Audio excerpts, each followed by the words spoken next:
Então vou comentar com vocês agora aqui um fator muito importante, os modos de agravação desses doshas, né?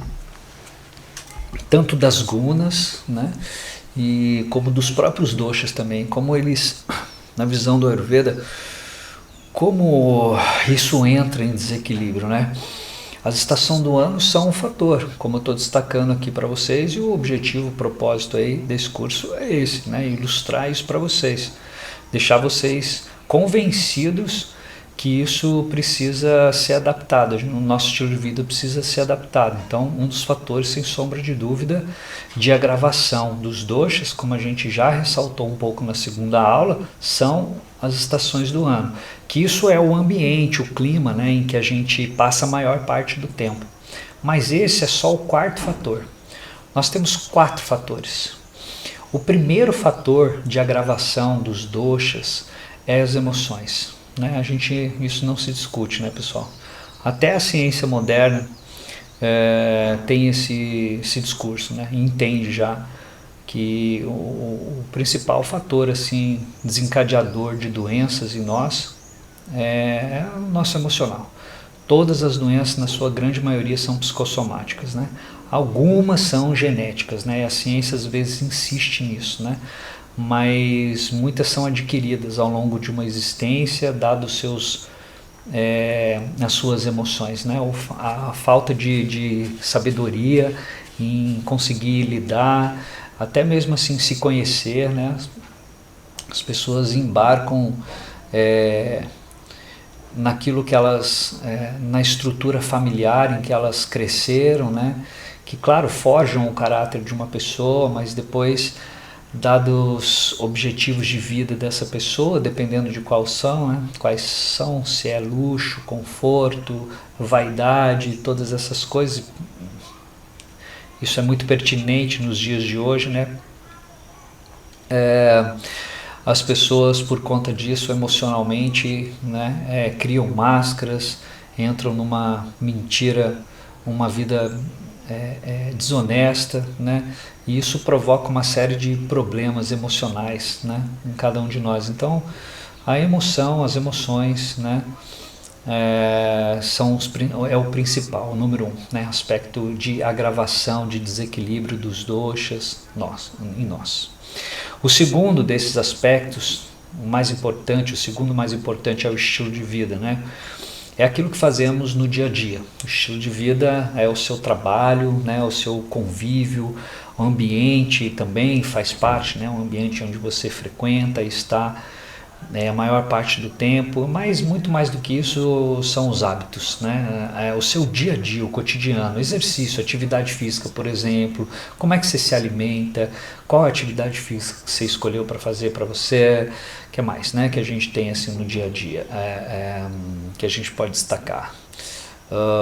O yoga, por exemplo, né? Você busca um caminho espiritual, você frequenta, faz alguma coisa do gênero, né? A sua qualidade de sono, né? Se você dorme bem, não dorme bem, né? Como é que é a sua rotina? A rotina, o estilo de vida. Isso vai ser determinante para a gravação desses doshas, dependendo do estilo de vida que você adotou para você. Uma vida agitada, correria, não dorme direito, não come bem, batata, né? Que isso vai dar em desequilíbrio, gravação, vai gerar doenças, nem preciso dizer, né? O segundo fator mais importante. O terceiro fator é a alimentação propriamente dita, né? Afinal de contas, assim, esse corpo ele é feito de alimento, né? Se a gente pode falar alguma coisa, o que é o corpo, senão o corpo, em yoga a gente tem essa palavra, né? Annamaya Kosha, né? Que é o corpo de alimento, né? É o mais grosseiro aspecto em nós e o que você come vira um tecido seu, né? Futuramente. Então, sem dúvida que uma alimentação desregrada, e aí tem algumas regrinhas, e o Ayurveda é muito rico nisso, a gente vai falar um pouquinho mais ainda nessa aula, então não vou me aprofundar agora, tá? Mas é o terceiro fator de maior agravação e desequilíbrio dos nossos doshas. E o quarto fator, como eu já ressaltei, né, o ambiente, o clima, né, em que você passa a maior parte do tempo, né? Então a gente passa a maior parte do tempo em qual ambiente, em qual clima? Nas estações do ano. Né? Durante 3 meses, né, por ano, você passa num ambiente que se modificou completamente. A natureza está te fornecendo outras coisas, está te fornecendo outros tipos de alimento, né, e você nem está reparando nisso, né, e não está fluindo com ela, né, está querendo levar o seu estilo de vida, tocar a sua rotina do mesmo jeito que você tocava lá atrás. Não vai dar, né? Você tem que fazer uma adequação, não tem jeito. E o fato da gente não fazer essa adequação, não conhecer sobre esse assunto, faz com que tudo se agrave em nós, né? Então isso são os 4 modos, né? Uma visão particularmente ayurvédica aí que eu achei muito interessante para compartilhar com vocês. Bom, então agora a gente vai entrar um pouquinho na parte dos alimentos mesmo, propriamente dito, né? Esse é o objetivo maior aí dessa aula agora. Então o que a gente pode falar dos alimentos? À luz do Ayurveda. Se a gente for falar à luz do Yoga, a nível de alimentação, não tem muito o que acrescentar, né? Yoga, o objetivo, eu vou falar com vocês um pouco mais de forma mais ampla, né, sobre yoga na 4ª aula, para a gente concluir essas 4 aulas. Mas em termos assim de alimentação, né, a grande dica do yoga é a seguinte: você deve se alimentar de forma equilibrada e branda, nunca se empanturrar. É a ideia de você encher a metade do estômago com sólidos, 1/4 dele com líquidos e deixar o quarto final com ar, assim é dito, né? Ou seja, você jamais comer a ponto de você se empanturrar, né? Porque ali dentro do estômago a coisa precisa bater, né? É igual assim o exemplo que eu dou da máquina, né? Imagina, você coloca um bando de roupa dentro da máquina, não dá espaço para a roupa girar ali dentro e bater junto com a água. Não lava direito, concorda? Então a mesma coisa. A regrinha assim do yoga para alimentação é essa. E coexiste com o Ayurveda também, que sugere a mesma coisa. Porém, o Ayurveda ele já traz um pouco mais de características dos 5 elementos, né, para os alimentos. Então a gente agora vai olhar para os 5 elementos na forma de sabores, né, do alimento. Os alimentos eles são saborosos, né? Eles contêm 6 sabores. Assim o Ayurveda organiza a história. Quais são esses sabores? O sabor doce, o sabor ácido ou azedo são similares, salgado, picante, amargo e adstringente. Esses são os 6 sabores que a gente experimenta ao comer qualquer tipo de alimento, né?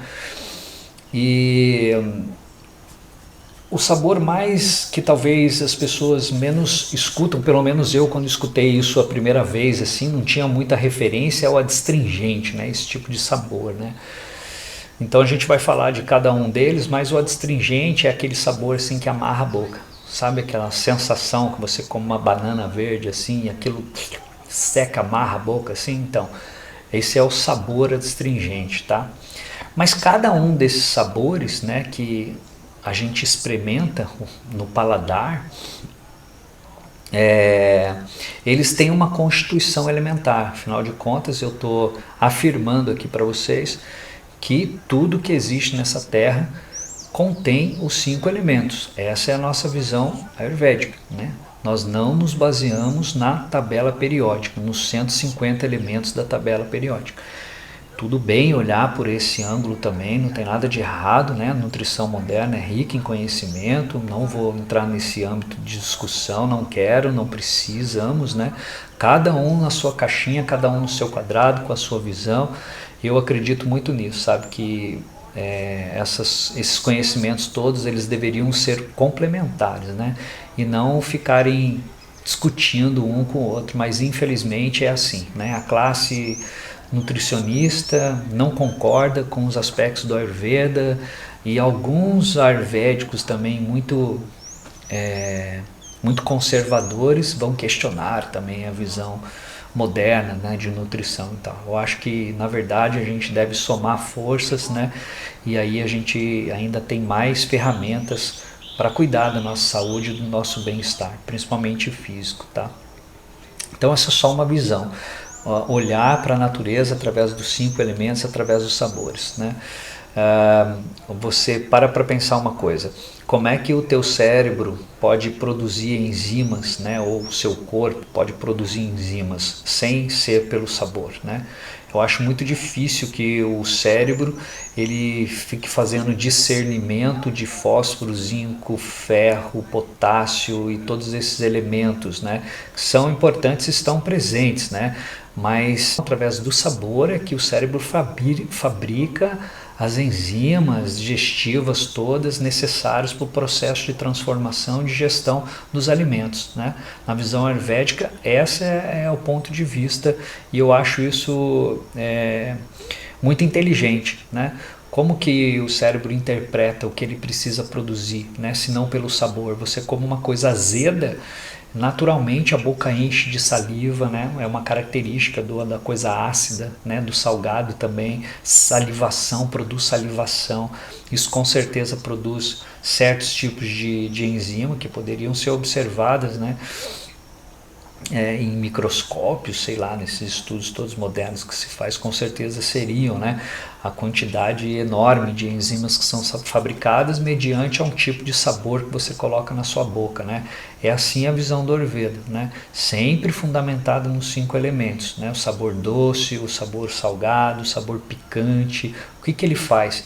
E também assim é uma visão muito interessante porque o alimento ele acaba também sendo responsável pelas suas características psicológicas também, né?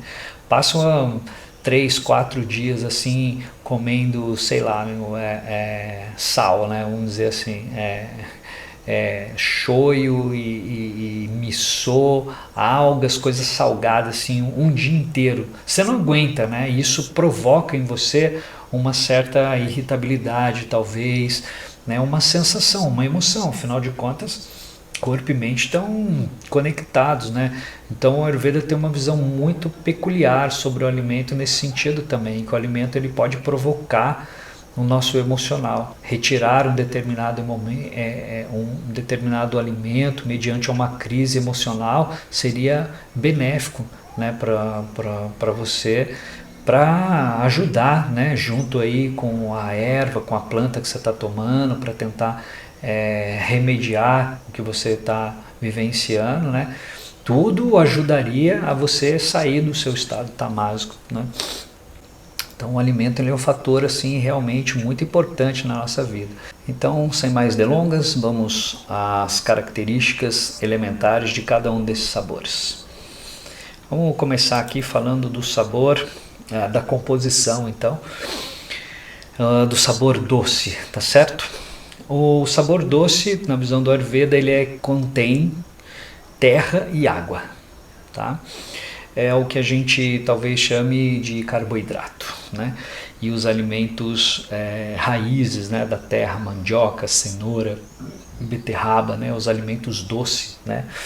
Arroz, né, é tudo alimento doce. A gente vai dar esses exemplos já já. O sabor ácido. O sabor ácido ele é rico em fogo e terra, tá? Terra e fogo, tá? O sabor salgado contém fogo e mais água, tá? Na sua composição. O picante ele é fogo e ar, né? Faz todo sentido. Fogo é quente, o ar é leve, né? Então característica do sabor picante é amargo. O amargo é ar e espaço, né? E o adstringente é ar e terra, né? Depois isso vai estar lá, né, na apostila, vocês podem consultar isso com calma, né, sempre. E como os doshas, a gente já aprendeu que eles possuem predominantemente 2 elementos, né, na sua natureza. As estações do ano também vão ficar com as características dos elementos mais em evidência, né, na natureza, naquela época, na estação do ano. Então a gente pode ver que o alimento doce, por exemplo, ele ele é construtor, né, de tecido, é um terra e água, é tudo que um vata, que é seco, né, ar e espaço, precisa. Então, só estou aqui elaborando um pouquinho para vocês verem aonde que a gente vai chegar com isso, né? Qual é a ideia do Ayurveda, né? Usar o alimento como baseado na composição elementar dele para o nosso equilíbrio, né? Então vamos lá. Os vatas, então, a gente pode dizer que ele é equilibrado por quais sabores, né? Os sabores que contêm terra. Todos os sabores que contêm na sua composição terra e principalmente água são ótimos alimentos para vata, né? Para quando a gente está muito vata. Então, os sabores doce, o sabor ácido, que é fogo e terra, né? Como ele tem fogo, ele esquenta, o vata é frio, então também é um ótimo alimento, o sabor ácido. E o sabor salgado, né? Que ele contém fogo e água na sua composição. Então o fogo esquenta e a água umedece, né? São os sabores que harmonizam vata. E os sabores que criam desarmonia, né, para vata são os sabores picantes, porque eles têm ar na sua constituição, na sua composição. O amargo, né, que também é o sabor mais vata que a gente tem, ele é ar e espaço. E o adstringente, que contém ar também. Então, o que é ruim para vata são todos os sabores com composição ar ou éter, espaço, na sua natureza. E para pita, quais são os sabores bons para pita, que harmonizam o pita? São os sabores doce, porque eles são água e terra, né?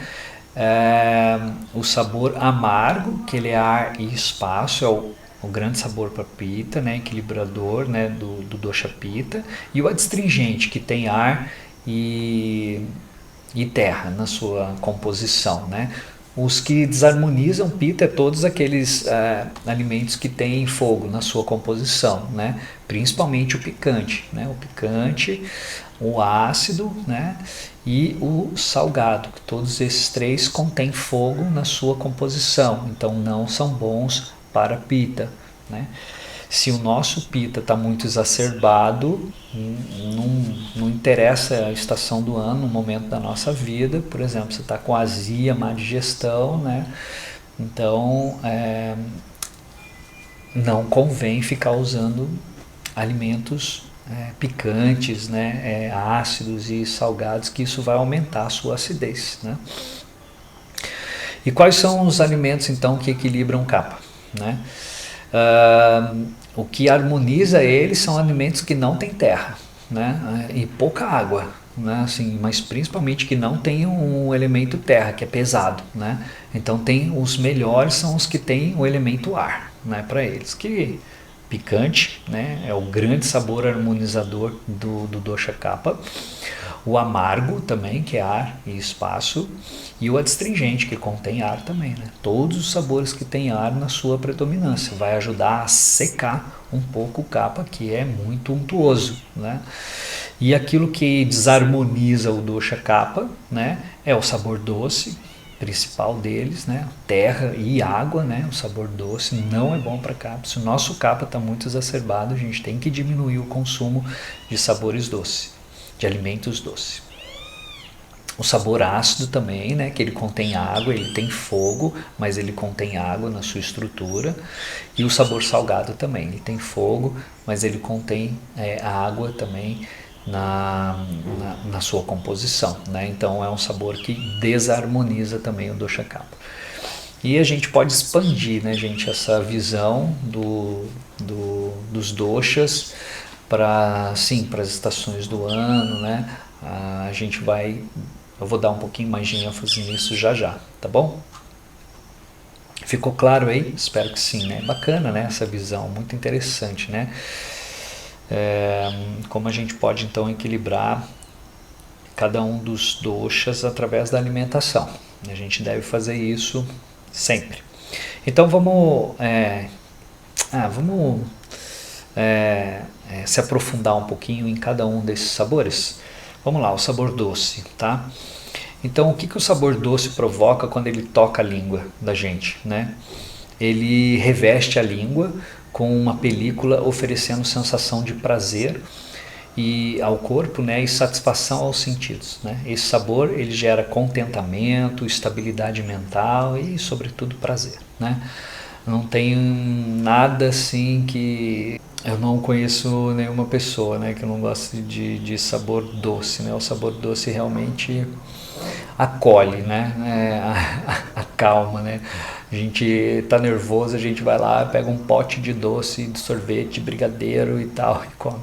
Mas, veja bem, agora que vai ser importante. Doce não necessariamente é açúcar, tá? Açúcar, claro, é o principal aspecto, né, do alimento doce no nosso dia a dia. Quando a gente fala doce aqui, a gente está falando de raízes também, né? Você põe uma cenoura na boca e mastiga para você ver como a cenoura é bem doce, né? Assim como a beterraba também, né? A mandioca é um alimento doce. Você pega o arroz, né? O arroz é doce. O leite é doce, como eu destaquei. Então o trigo, o mel, o abacate, o ghee, o centeio, né? São exemplos aí de alimentos doces, né? Não necessariamente é açúcar, não é chocolate que eu estou falando, né? Então são ótimos alimentos. Os pontos fortes, né, desse tipo de alimento, de sabor, é que ele faz bem para as crianças. Afinal de contas, as crianças estão num processo de crescimento, elas precisam ser nutridas, né, ajuda no desenvolvimento das crianças, né, ao contrário do que a gente pensa. Eu não estou falando de bala de chocolate, eu estou falando de alimentos doces, que construtores de tecidos, né, construtores de estrutura, né. E aos idosos também, afinal de contas, né, na fase idosa da vida é uma fase mais vata, tudo seco, os líquidos sinoviais, a pele, tudo, né, a gente fica mais ressecado, prende o intestino, então é um ótimo sabor para os idosos também, né. Tudo com equilíbrio, né, consumir tudo com equilíbrio, não há problema algum, né. E para as grávidas também, afinal de contas, ela está gerando uma vida, né? Então para ela é um construtor, né, de tecido, né? Ótimo para a pele, cabelo, os ossos, bom para o aumento da nossa energia. Afinal de contas, a fonte primária de energia do nosso corpo é a glicose, né?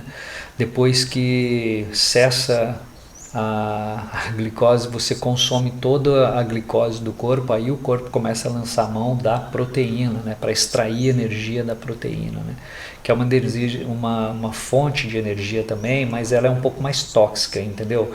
É como assim o etanol e o diesel, entendeu? Tipo, o etanol é uma fonte de energia mais limpa, né? O diesel é mais poluidora, né? Então, fonte de energia é a glicose. É muito importante a gente consumir alimentos e sabores doces, né? Não é ruim, tá? Dentro daquilo que eu já ressaltei aqui. O alerta fica por conta do excesso, né? Sempre, que produz letargia, produz diabetes, né? Que a gente já conhece, né? Aumenta os estados então depressivos e melancólicos, né? Então, o excesso de açúcar vai contribuir para tudo isso na sua vida, tá? Bom, sabor ácido e azedo. O sabor ácido ou azedo, né, ele tem um efeito calorífico e quando provado ele faz a boca encher de água, como eu destaquei para vocês, tá? Ele irrita um pouco a mucosa, né? Por isso ele produz isso e faz até os dentes rangerem um pouco. Aperta os olhos, podendo até provocar um certo arrepio na pele. A ideia do limão, né? Você pega o limão, chupa um limão, põe na boca, um sabor mais ácido, né? Que a gente meio que... O limão é um alimento assim com muito abrangente assim, né? Ele não é simplesmente ácido, né? Aliás, boa parte dos alimentos, né, eles não têm um sabor às vezes predominante, né? Às vezes tem 2, 3, né, características, sabores. Então, como destacado aí, o ácido ele tem essa propriedade, né, de salivação, né? Os pontos fortes dele é despertar a mente, despertar os sentidos, assim como a salivação, né? É um estimulante, tá? Do apetite, aumenta o fogo digestivo, o sabor ácido, energiza e esquenta o corpo. Afinal de contas, ele tem fogo na sua composição, né? E é capaz de umedecer, né? E provocar leveza ao mesmo tempo, né? Agora, o alerta, se consumido em excesso, ele causa irritabilidade, tá? E impaciência, incômodo e desconforto, um certo enfraquecimento dos tecidos do corpo até, né? Ele pode provocar aftas, azia, tá? Dermatites, eczemas e até acne, né? Em excesso, esse ácido consumido em excesso vai aumentar consideravelmente o fogo, o elemento fogo no nosso corpo, tá? E os exemplos então de alimentos ácidos que eu posso dar para vocês: tomate, por exemplo, se você colocar o tomate na boca, você sente a acidez, né? Inclusive, para fazer molho de tomate, as pessoas costumam usar o quê? Um pouco de açúcar, né? Para quê? Para quebrar um pouco dessa acidez, porque ele é extremamente ácido, né? É um alimento bem ácido. O limão, o abacaxi, né? Certas frutas vermelhas também são bem ácidas, né? Os alimentos fermentados em gerais, tá? Eles são ácidos, tá? Vinagre, iogurte é ácido e queijo também, tá? Vamos lá, sabor salgado. Agora, quando você prova uma coisa salgada, o que ele provoca, né? É legal vocês fazerem essa experiência, gente. Pegar um pouco os alimentos, assim, colocar na língua, sabe? Fechar os olhos, perceber, sabe? Sentir. É bem bacana essa experiência. Ele aumenta a salivação também, como destaquei, tá? Porém, ele provoca um pouco de ardor nas bochechas e garganta. Você já fez gargarejo com sal? Vocês já fizeram, né? Algum dia? Arde, né? Não provoca essa sensação, né? Quando a gente engole sal da praia, a gente fica assim, né? Ele tem uma função, o sal, antisséptica, né? No corpo, e ele promove lubrificação, hidratação corpórea, né? Porque o sal faz a gente reter líquido, concorda? Então, por exemplo, no inverno, que é uma estação do ano fria e seca, é muito bom, benéfico a gente consumir, né? Sal, né? Porque ajuda a hidratar, a reter um pouquinho de líquido. Enquanto agora na primavera, que as coisas vão se liquefazendo e vai modificando muito, aí sal neca, né? Não é muito bom. Os pontos fortes então do sal, eu acho que é o estímulo do fogo digestivo. Ele contém fogo na sua natureza, na sua composição. Ele aumenta o apetite, então ajuda na absorção dos nutrientes, né? Se aumenta o apetite, ele ajuda, né? Limpam as obstruções, né, do canal, do trato digestivo, e secam a mucosidade do corpo, ajudam a secar o muco do corpo, o excesso de muco, né? Consumido adequadamente, ele gera calma mental, pois é aquoso e sedativo, né? E alerta fica por conta do excesso, né? Causa hipertensão, edemas, inchaço, né? Porque retém líquido, né? E problemas de pele também, né? Além de sentimentos como assim, ciúmes e hostilidade, porque tem uma relação aí com o kapha, né? Essa coisa de aumentar muito o elemento água na nossa natureza, né? Aliás, na astrologia, né, o elemento água é visto como o elemento da lua, né? Associado à lua, né? Aos aspectos lunares. As emoções realmente, né? E quais são os exemplos então, né, de alimentos salgados? A gente não está falando só do sal propriamente dito, né? Mas as algas são considerados alimentos salgados, o picles, né? Peixes de água salgada, é claro, né? E molho de soja, o shoyu, né, por exemplo. Esses são miso também, né? É um exemplo de alimento salgado, né? Aquela pasta, né, de soja, né? Então, seguindo adiante aí, o alimento amargo, ele tem uma função detox, né? O alimento amargo é o grande detox, assim, no Ayurveda. Ele é limpante, ele inibe o paladar e ainda resfria, tá? E diminui o excesso de líquidos no corpo, né? Porque ele é rico em quê? O amargo? Em ar e espaço, né? Então, ele é bom para abrir espaço no nosso corpo, para limpar, né? Como é que você limpa o negócio? Você tem que primeiro limpar, abrir espaço no negócio, para você começar a varrer, coisa e tal, e depois você volta tudo, não é assim? Então, espaço. Ele é o grande alimento detox, né, do corpo, assim. Os pontos fortes são esses, né? Ele cria leveza, ele aumenta o discernimento, né? Dá mais clareza, mais movimento, né, para os pensamentos. Ele alivia problemas de pele, tá? Ele é anti-pita, assim, é o grande anti-pita, o alimento anti-pita, né?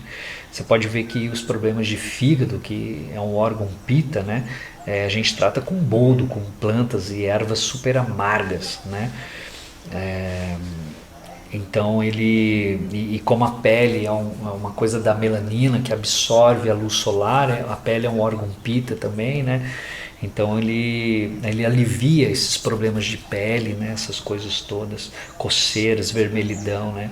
Assim como reduzem também a gordura e capaz a febre também, né? Porque tem ar, né? É bom para limpar, né? Febre, abaixa a febre, né? Pita, né?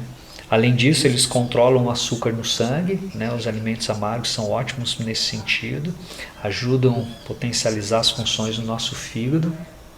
O fígado é o grande planejador, né, do corpo, ele filtra o sangue, né, o tempo todo, limpam suas toxinas e reduzem a umidade, né? O elemento amargo, ele é muito bom nesse sentido. E o alerta é que, se consumido em excesso, né, ele deixa o corpo mais seco, né? Ele seca tudo, tira tudo, limpa tudo, né? Mais frio e esgotado, né? Quando limpa tudo, né, esgota também a energia, tira a nutrição, tira a untuosidade, né? A untuosidade tem um papel na nossa vida, mas se tira tudo isso também não é muito bom. Tudo tem que ser em equilíbrio, né, pessoal? Tudo, tudo, tudo. Nada é ruim, como a gente pode imaginar, né? E também não tão bom. Tudo depende da pessoa, tudo depende da estação do ano, né? Do que ela está vivenciando emocionalmente. Tudo depende, tudo tem que ser analisado e levado em consideração, né? Para a gente viver uma vida bem em equilíbrio. Esse é o papel aí do yoga, do Ayurveda, desse curso, tá certo? Bom, os exemplos aí de amargos, né? O amargo, ele é percebido nas folhas verdes escuras, né, em geral, né?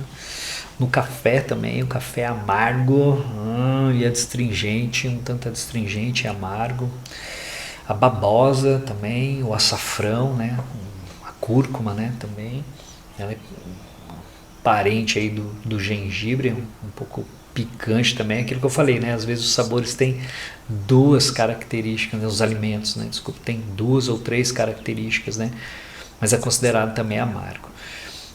Principalmente as folhas verdes em geral, né? As folhas verdes são escuras, tá?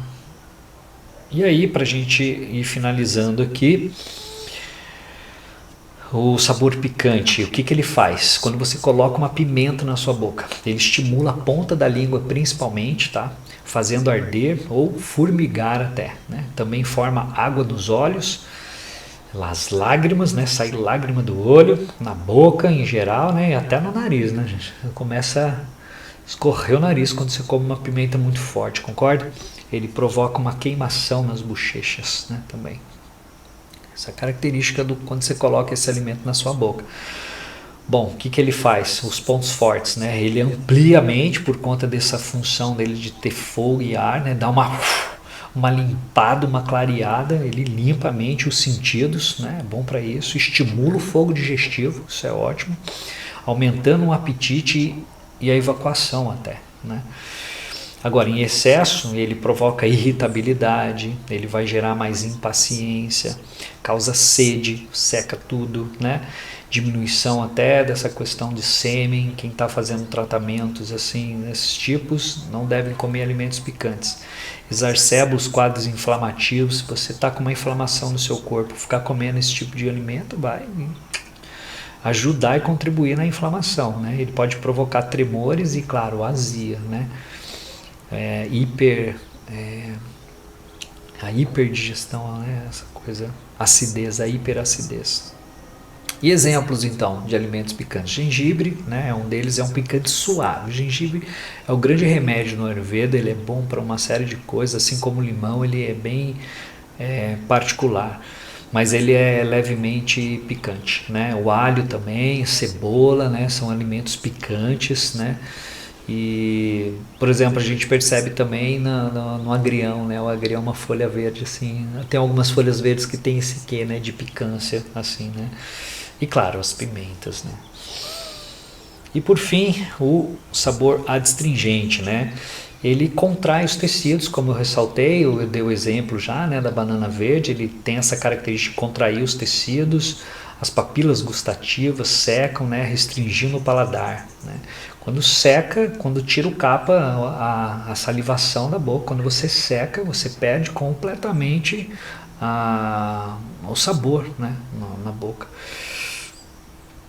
Ele é redutor de tecido, porque ele contém bastante ar na sua predominância, na sua composição, portanto tem efeito curativo e limpante também, e resseca a gordura e a umidade corporal. É igual o amargo também, ajuda nesse processo aí de diminuir essa questão do tecido adiposo quanto está precisando, né?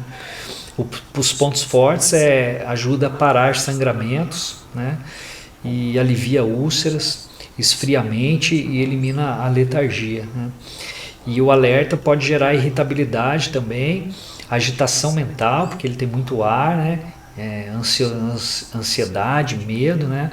E se consumido em excesso provoca constipação também e flatulência, né? Assim como os alimentos amargos, né? Num vata que já tem uma pracrute assim, pode acarretar nesse tipo de problemas, né?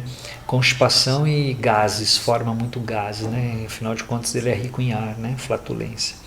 E pode afetar o coração também, assim é dito pelo Ayurveda.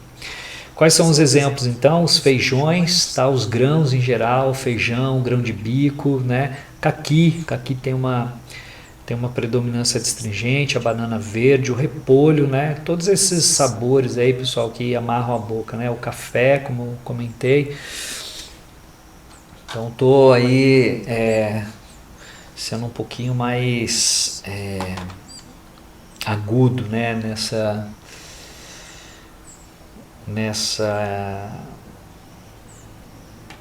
No entendimento aí dos alimentos, né? À luz do Ayurveda, né? Então, a gente já está meio que no limite aqui, né? Senão fica cansativa a aula. Tem muito mais coisas para falar, mas como eu falei, na quarta aula eu ainda vou arrematar um pouquinho mais desse assunto, é importante.